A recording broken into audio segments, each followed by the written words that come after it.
நாடுகளுக்கு நான் போயிருக்கிறேன், இந்தியாவுக்கு அத்துணை மாநிலங்களுக்கு நான் போயிருக்கிறேன். ஆனால் முதல் முறையாக நமக்கு சோறு போடுற விவசாயிய குண்டர் சட்டத்தில் போட்டிருக்கிறாங்க. வெக்கக்கேடியா திமுக, வெக்கக்கேடியா முதலமைச்சர், வெக்கக்கேடியா ஏழுமலை வஜ்ரவேலு, வெக்கக்கேடியா. நீங்க வெற்றி தலை குனியணும். மானம் ரோஷம் வெக்கம் எதுவும் கிடையாது உங்களுக்குலாம். விவசாயிகளை எப்படியா நீ குண்டர் சட்டத்தில் போடுவ? விவசாயிகளையா? உங்களை போன்ற இவங்க என்ன சாராயம் விற்கிறாங்களா? உங்களை போன்ற இவங்க கஞ்சா விற்கிறாங்களா? உங்களை போன்ற இவங்க உணவு கடத்துறாங்களா? உங்களை போன்ற இவங்க மணலை கடத்துறாங்களா? இல்லையா? நமக்கு சோறு போடுறாங்க, வயிற்றுக்கு சோறு போடுற விவசாயிகளை யாராவது குண்டர் சட்டத்தில் போடுவாங்களா? அதனால்தான் நான் சொல்கின்றேன், தமிழக விவசாயிகளே, தமிழக விவசாய பெருமக்களே, நீங்கள் எல்லோரும் ஒன்று சேருங்கள், எங்கள் பின்னால் வாருங்கள், ஒன்று சேருங்கள். இந்த திமுகவை புறக்கணிக்க வேண்டும். இங்கே வந்த நோக்கம் உங்களிடம் வாக்கு கேட்க நான் வரவில்லை, ஓட்டுக்காக நான் இங்க வரல. ஒன்னே ஒன்று நீங்க முடிவு பண்ணணும். இந்த நேரத்தில் வருகின்ற சட்டமன்ற தேர்தலில் யார் வர வேண்டும் என்பதை விட யார் வரக்கூடாது என்ற முடிவை எடுங்கள். அதுதான் முக்கியம். யார் வரக்கூடாது? யார் வரக்கூடாது? திமுக வரக்கூடாது. போதும், இவர்கள் ஆண்டது போதும். நாடகம் நாடகம் நாடகம். மீண்டும் சொல்கின்றேன், எங்களுக்கு தொழிற்சாலை வேண்டும், வேலை வேண்டும், பொருளாதார முன்னேற்றம் வேண்டும். ஆனால் விவசாய நிலத்தை அழித்து எங்களுக்கு வேண்டாம். திருவண்ணாமலை மாவட்டத்திலே எவ்வளவோ தரிசு நிலம் இருக்கிறது, ஆயிரக்கணக்கான ஏக்கர் தரிசு நிலம், அரசு நிலம் இருக்கிறது. அங்கே கொண்டு வாருங்கள், சிப்காட்டை கொண்டு வாருங்கள். இந்த மாவட்டம் நினைச்சு பாருங்க, இவங்க திமுக ஆட்சி வருவதற்கு முன்பு எவ்வளோ வாக்குறுதிகளை கொடுத்தார்கள்.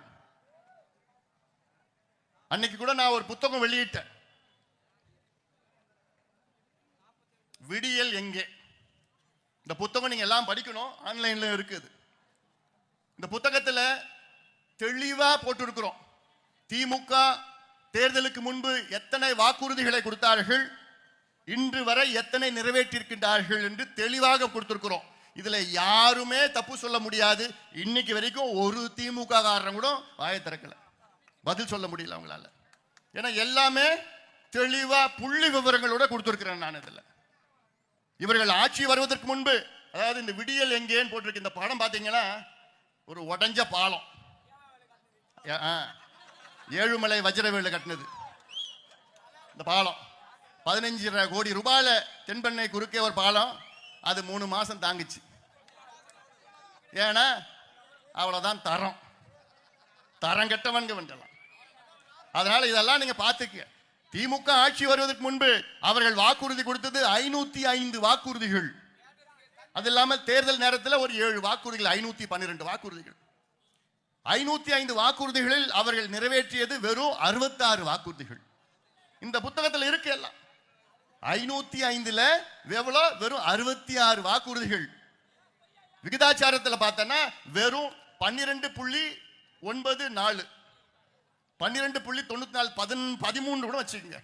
ஆக திமுக ஆட்சிக்கு வந்து 50 மாதங்களில் அவர்கள் நிறைவேற்றியது வெறும் 13 விழுக்காடு வாக்குறுதிகளை மட்டும்தான் நிறைவேற்றியிருக்கின்றார்கள். திமுக அரசு வெறும் 13% அரசு தான், 13 மார்க் தான் திமுக வாங்கியிருக்கிறாங்க. ஒரு எக்ஸாம்ல பாஸ் பண்ணணும் எவ்வளவு மார்க் எடுக்கணும்? குறைஞ்சது ஒரு 35 எடுக்கணும், இல்ல 40 எடுக்கணும். ஆனா திமுக எவ்வளவு மார்க் எடுத்திருக்கிறாங்க? எவ்வளோ? வெறும் 13, வெறும் 13. இந்த 13 திமுக, இந்த 13 திமுகவை நீங்கள் வீட்டுக்கு அனுப்ப வேண்டும். இந்த 13 திமுகவை நம்ம வீட்டுக்கு அனுப்பணும். இவர்கள் ஆள்வதற்கு தகுதி அற்றவர்கள், திறமை அற்றவர்கள், பொய் சொல்கின்றவர்கள், ஏமாத்தக்காரர்கள், பித்தலாட்டக்காரர்கள். ஆக திமுக என்றாலே பொய் பொய் பொய். எத்தனை பொய்களை தொடர்ந்து சொல்லிக் கொண்டிருக்கிறார். இதுல ஒரு வாக்குறுதி என்னன்னா, நாங்கள் ஆட்சிக்கு வந்தவுடன் தமிழ்நாட்டில் உள்ள பெரிய மாவட்டங்களை பிரித்து சிறிய மாவட்டம் நிர்வாகத்திற்காக நாங்கள் பிரிப்போம் என்று சொன்ன வாக்குறுதி. வெக்கம் கெட்டவங்களெல்லாம் 50 மாதங்கள் ஆகியும் இன்னும் தமிழ்நாட்டில் ஒரே ஒரு மாவட்டத்தை கூட இவங்க பிரிக்கல. அப்புறம் எதுக்கே நீங்க வாக்குறுதி கொடுக்குறீங்க? உங்களுக்கு எல்லாம் மானம் எதுவும் கிடையாது ஐயா? ஒன்னு சொன்னா அது நிறைவேற்றணும் ஐயா. நீங்க உண்மையா உங்களுக்கு மானம் மரியாதை ரோஷம் ஏதாவது இருந்ததுன்னா நீங்க சொன்னதை நீங்க நிறைவேற்றணும். வந்து 50 மாதங்கள் இன்னும் ஒரு மாவட்டத்தை கூட உங்களால பிரிக்க முடியல. பிரிக்கிறதுக்கு மனசு இல்லை. திருவண்ணாமலை மாவட்டம் தமிழ்நாட்டிலே 2வது பெரிய மாவட்டம். முதல் பெரிய மாவட்டம் திண்டுக்கல் மாவட்டம். 2வது பெரிய மாவட்டம் திருவண்ணாமலை மாவட்டம். 6188 சதுர கிலோமீட்டர். அவ்வளோ பெரிய மாவட்டம்.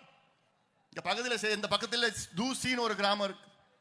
இந்த தூசின்னு பாத்தீங்கன்னா அங்க இருந்து காஞ்சிபுரம் 5 கிலோமீட்டர் தான். ஆனா தூசி திருவண்ணாமலை மாவட்டத்தில் இருக்கு. இதே தூசியில இருந்து திருவண்ணாமலைக்கு போனா 116 கிலோமீட்டர் போகணும். இந்த எல்லையிலிருந்து அங்கே செங்கம் தாண்டி அந்த பக்கம் போனோம்னா கிட்டத்தட்ட 152 கிலோமீட்டர் போகணும். இதுவாயா நிர்வாகம்? இதுல 8 தொகுதி இருக்கு. இவ்வளவு பெரிய மாவட்டத்தை ஏன் உங்களால பிரிக்க முடியல? இதே திருவண்ணாமலையில வடக்கு பகுதி எடுத்துக்க. அங்கே தமிழ்நாட்டில் மிகப்பெரிய மாவட்டம் வேலூர் மாவட்டமா இருந்தது. இன்னைக்கு எங்கள் போராட்டத்தினால் அங்கே வேலூர் 3ஆக பிரிக்கப்பட்டது. ராணிப்பேட்டை மாவட்டம், வேலூர் மாவட்டம், திருப்பத்தூர் மாவட்டம். அதே போன்று திருவண்ணாமலை மாவட்டம் கிழக்கு பகுதியில் செங்கல்பட்டு மாவட்டமா இருந்து இன்னைக்கு செங்கல்பட்டு காஞ்சிபுரம் மாவட்டம் பிரிக்கப்பட்டு இருக்கிறது. அதே போன்று திருவண்ணாமலை மாவட்டத்தில் தெற்கு பகுதியில் விழுப்புரம் மாவட்டம், இன்னைக்கு விழுப்புரம் கள்ளக்குறிச்சி மாவட்டம் பிரிக்கப்பட்டிருக்கிறது. ஆக திருவண்ணாமலை மாவட்டம் சுத்தி உள்ள அத்துணை மாவட்டங்களை பிரிச்சுட்டாங்க. மாவட்டம் கிழக்கு பகுதியில் செங்கல்பட்டு மாவட்டமா இருந்து இன்னைக்கு செங்கல்பட்டு காஞ்சிபுரம் மாவட்டம் பிரிக்கப்பட்டு இருக்கிறது. அதே போன்று திருவண்ணாமலை மாவட்டத்தில் தெற்கு பகுதியில் விழுப்புரம் மாவட்டம், இன்னைக்கு விழுப்புரம் கள்ளக்குறிச்சி மாவட்டம் பிரிக்கப்பட்டிருக்கிறது. ஆக திருவண்ணாமலை மாவட்டம் சுத்தி உள்ள அத்துணை மாவட்டங்களை பிரிச்சுட்டாங்க. எதுக்கு திருவண்ணாமலை ஏன் பிரிக்காம வச்சுக்கிற? ஏன்? இந்த ஏழுமலை வஜ்ரவேலு அவரால, அப்போ ஒரு தனி நபரால இவ்வளோ லட்சக்கணக்கான மக்கள் பாதிக்கப்படணுமாயா? எவ்வளோ அகங்காரம் இவங்களுக்கு, எவ்வளோ அகங்காரம், எவ்வளோ திமிரு இவங்களுக்கு. இதெல்லாம் நீங்க இந்த கோபத்தை அடக்கி இன்னும் ஒரு 6 மாசம் வச்சுக்கங்க. 6 மாதத்துல 7 மாசமா 5 மாசத்துல எல்லாம் முடிஞ்சிடும். நீ கவலைப்படாத. ஏன்னா இதெல்லாம் நீங்க அந்த கோபம் இருக்கணும், அப்படியே இருக்கணும். இவர் நினைச்சிட்டு இருக்காரு, ஒரு குறுநில மன்னர் நினைச்சிட்டு இருக்கிறார். இவர் வந்து இந்த மாவட்டத்தில் மட்டும் இல்ல, பக்கத்து மாவட்டம், அந்த மாவட்டம் இன்சார்ஜ், இந்த மாவட்டம் இன்சார்ஜ், என்ன எதுக்கு பெரிய மூட்டை தூக்கிட்டு போவார். அவ்வளவுதான். அதனால இதெல்லாம் நீங்கள் சிந்தியுங்கள். என்னுடைய ஆசை என்ன தெரியுமா? இந்த திருவண்ணாமலை மாவட்டத்தில் 8 சட்டமன்ற தொகுதிகள் இருக்கிறது. அதில் 1 கூட திமுக வெற்றி பெறக்கூடாது. அதில் ஒரு தொகுதி கூட திமுக வெற்றி பெறக்கூடாது. முடியுமா? செய்வீங்களா? என் தம்பிங்க முடிவு பண்ணா அதை யாரால மாற்ற முடியாது. ஏன்னா அவ்வளோ ஆதங்கம் எங்களுக்கு, அவ்வளோ கோபம் இருக்குயா.